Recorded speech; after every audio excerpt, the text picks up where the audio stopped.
Hi, Trevor here, reflecting on life through music. Thank you for stopping by.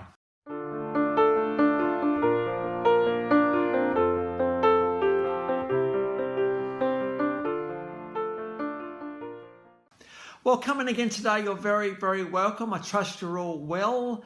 I trust you enjoyed my last video on Jackie Wilson, Mr. Excitement, and we looked at getting excited. So I trust you found that one encouraging. We're going from there to 1953 in Detroit, Michigan. Levi Stubbs, Abboy Duke Ficker, Ronald Avey Benson, and Lawrence Payton. These guys got together and formed the Four Tops. Now, the Four Tops are American music royalty. Why is that? Because these guys, together with a few others, got the Motown Sound absolutely accepted worldwide. And so we owe a lot to bands like the Four Tops and others for doing that. Success was a little bit elusive for these guys, but they didn't stop them at the start. They sort of worked on this polished stage presence, so four guys just need to be able to move and sing in harmony, and they became pretty big in the supper club circuit. It was around 1964, so some 10 years after they started, that the songwriting team, the main songwriting team for Motown, Holland, Dozier and Holland, wrote this kind of instrumental track and thought, well, what are we going to do with it? So they beefed it up a little bit, and they realised that they had a bit of a message song, and Enter the Four Tops, Baby, I Need Your Loving. This song was absolutely huge, got to number 11 in the charts, and we got a live version of that one before. And I think the concept in relationships of want and need, when we sort of start a relationship, we don't talk about needing anyone. We don't talk about, because we're our own person, we're brave, we're strong, and we're all the rest of it, and we don't need them.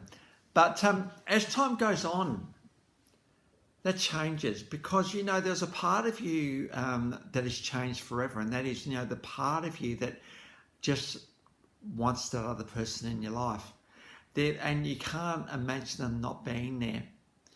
And when they're not there, it's just a bit weird and a bit strange, because that part of you that sort of really hangs out for them is just not even here with you, it's with them.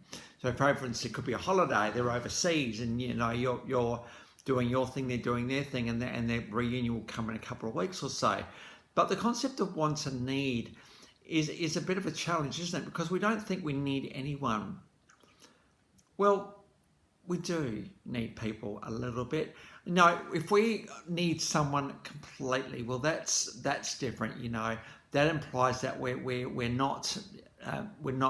can't stand up on our own, and everything that we do and all that we are and everything that we relate to resolves around that other person. Well, that's not really good, is it? Because you end up putting way too much pressure on that other person. We don't want to do that, do we? We want to be able to be our own people while being in a relationship, because a relationship, the minute it gets into neediness, it just doesn't work. The expectations and the pressure are just too much. But a little bit of needs are a big thing on there. There's a particular moment where you might be feeling a bit something, or you're feeling really happy. You just have to tell someone, don't you, about it. Share that moment with them. I think there's a bit of need in there, isn't there?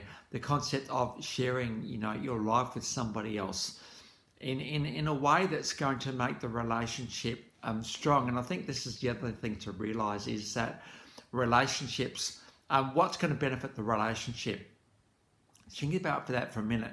Before you open your mouth, before you say anything, what's going to benefit the relationship? Because if we go to the straight away, well, I need to say this thing. Well, sometimes we do, don't we? But we've got to think about how we're going to say it and why we're going to say it. Is this thing actually important at all? Is it something that I don't really need to worry about too much? Or if it is, it needs to be said. But if it's a kind of a bit of a, whatever, does a relationship need it?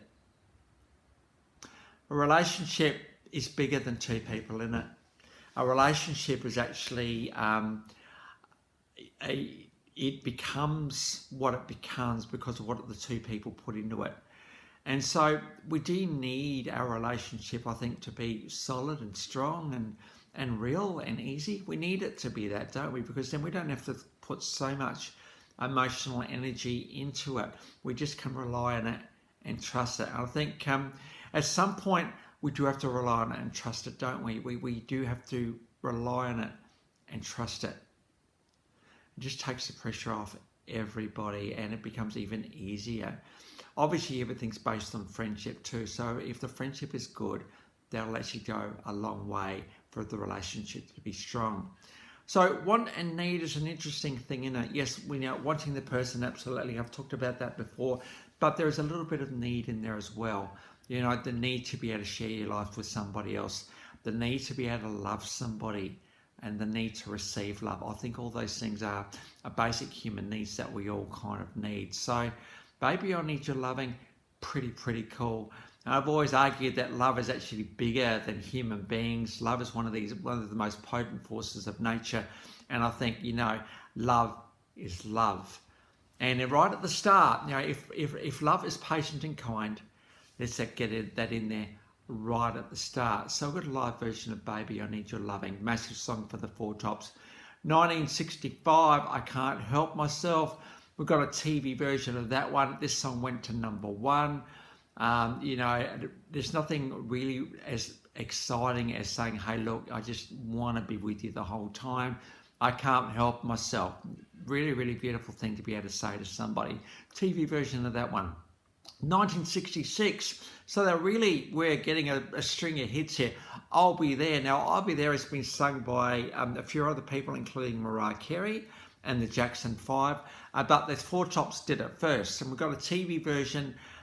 This song went to #1 in both the pop charts and the R&B charts, so a massive song for these guys. We've then got a couple of medleys. First of all, from 1981, we've got a live version of some of the medleys, it's just the 4 of them. And then we move forward to 1983, the Motown 25th anniversary. Of course, if Motown are going to do anything at all, they're going to bring the Four Tops in there. And of course, that was the particular show where Michael Jackson introduced the moonwalk into the world as well. But the Four Tops, if it wasn't for them and a few others, Motown would have got started. So of course they're going to get those guys in there.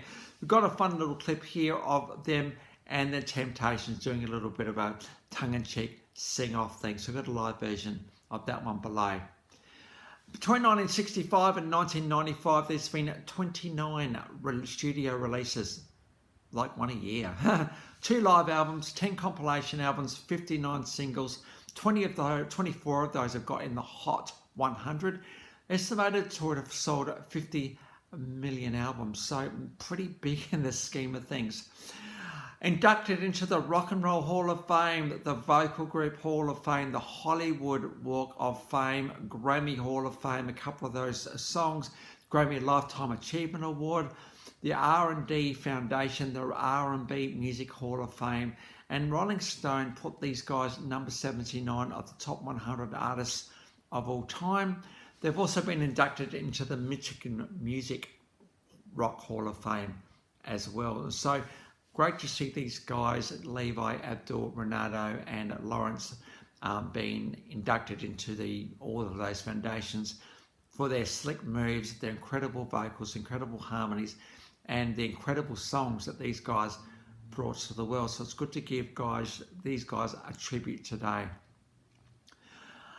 So the links to those 5 clips are in the description below, and I've also included my last video from Jackie Wilson. If you want to recap on him, feel free. Well, if this is your first time to Life Reflections Through Music, or you've come back for another one, how great to see everybody here.